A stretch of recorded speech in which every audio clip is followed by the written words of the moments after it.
In Chapter 5, you include a new discussion of the Declaration of Independence as a document that quickly took on global significance in the period and immediately after. Would you comment on that and on the continuing significance of the Declaration? Well, the American Declaration of Independence, of course, has had a tremendous worldwide impact, starting with the very moment it was issued.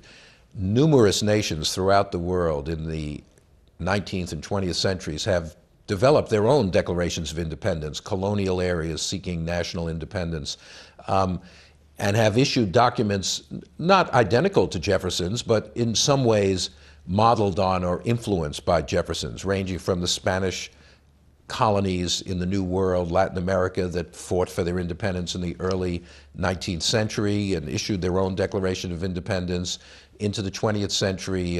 Vietnam in 1945, right at the end of World War II, declared its independence from France and utilized a document modeled in many ways on Jefferson's Declaration.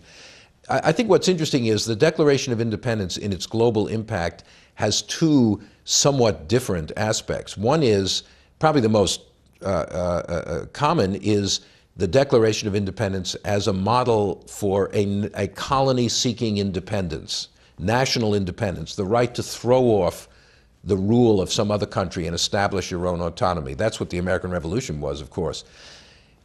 The Declaration of Independence also has the great preamble by Jefferson, which is not about nation, but about human rights. All men are created equal. All people have these inalienable rights to life, liberty, and the pursuit of happiness.